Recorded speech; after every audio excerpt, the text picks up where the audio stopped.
Howdy everyone. Alright, so getting caught up with what I've been working on. As you can see, I'm working on this plate here. This plate comes across the floor of the fuselage and then it comes up the front and it includes these couple of vents here. That piece is what I wanted to start with, but before I got to that, I wanted to mount the fuel pump. Like I said, I'm not going to put the ELT on here, so what you see in here now is pretty much all that there will be underneath my console cover thing. But prior to putting that bottom plate in the fuel pump in, I wanted to get my fuel line put in and then the hole for the throttle cable.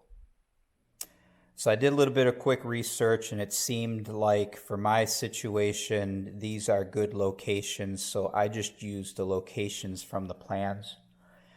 Now I will say that the full-size plans that I got with my, I guess that would have been the fuselage kit, those were slightly different than the updated plans that came with my thumb drive. I had ordered the thumb drive, I believe, after I had ordered the fuselage kit. So I used the print that was on the thumb drive to find the locations for these feed-throughs. So this is the fuel line. This hole here ultimately will be for the throttle cable. I got those in. I also drilled the hole through the angle here. That is for the cabin heat. So there's a hole through the angle and there's a cutout on this piece in this location so the cable can pass through here. This top part here, if you take these two screws off, this top part will kind of lean rearward. It will tilt back out of the way and you can get in here to connect this cable to the butterfly that's on the cabin heat valve, and you can also get to the clamp that holds the cable in place. So that clamp is opposite of this nut plate, and then of course the cable connects to the butterfly that's in here for cabin heat. You can get to that with this in place and you just take these two screws off and pull this back. Once I got that done, I couldn't see any reason to keep this open. I don't see myself reaching in here for anything anymore. So I made a decision to go ahead and rivet this in place. So this is now riveted and I've got my fire stop underneath it, between it and the firewall. You can see a little bit of it here, the red. So that's in. And I think I've said before that I went ahead and put the aluminum conical seals on the high pressure brake lines. So that's done. So now I'm just working on getting my fuel valve installed, getting my line installed, the feed line for the filter and the pump assembly, getting the pump assembly installed. I've already got wiring on the pump. I'm also working on my manual trim cable. I've got some other wiring connected to it.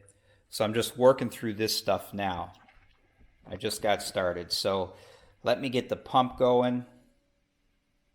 Not running obviously, but let me get to work on the pump and get some of this stuff figured out and we'll see what happens. Howdy everyone. Alright, I'm working on the fuel pump or the boost pump installation along with some of my other mechanical items like the elevator trim, the manual trim. So the first thing that I had done when I was pre-fitting everything, the bend of the manual trim was interfering with this part of the boost pump. I don't know if anybody has paid that close of attention, but you can see how there's a foot here that the screw goes through, and it's like that on all four corners. It had the exact same thing on these top four corners. So I just machined them off, and that gave me enough clearance in here for this.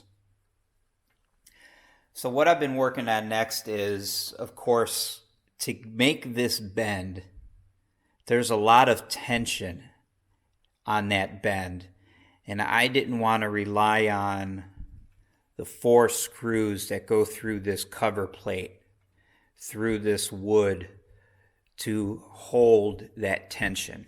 I didn't want to rely on just the screws and the wood, mostly the wood. So I wanted to take that tension out so that the screws basically just hold the faceplate in place. There's no tension on it from the trim cable. So that's what I've been fooling with. So I've been trying to get the location of this panel fore and aft, and then get the proper angle on it, as you see here where it's going to attach.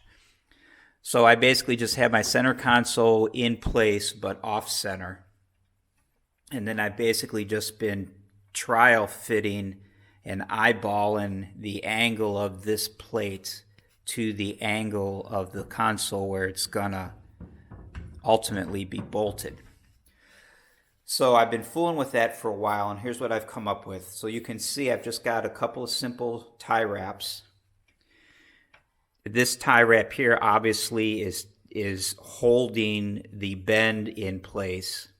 This tie wrap here is tight. It's preventing this tie wrap from slipping off. And then again up here, I've got a small tie wrap here which is held tight to keep the top of this from slipping off.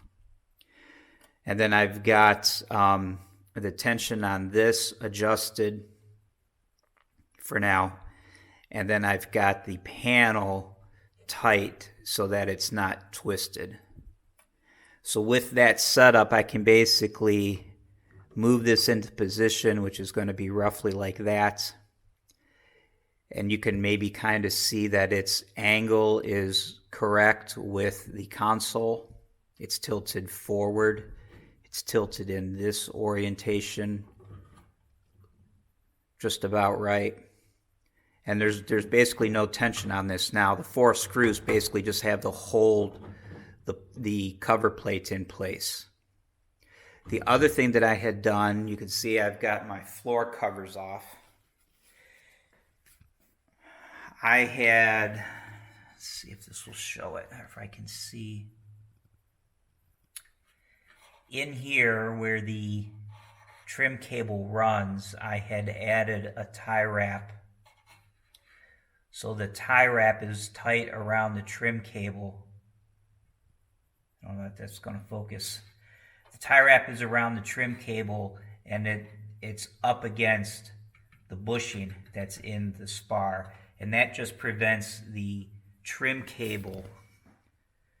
It prevents the trim cable from sliding forward. So it's basically just the tie wrap around the trim cable, and the tie wrap is snug up against the spar so that the cable can't come forward.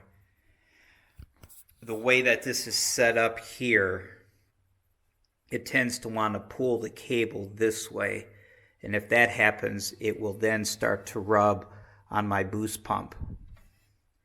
So that the way that it's configured right now, everything is secure with tie wraps. There's no tension on this faceplate at all, and there's no rubbing on my boost pump here.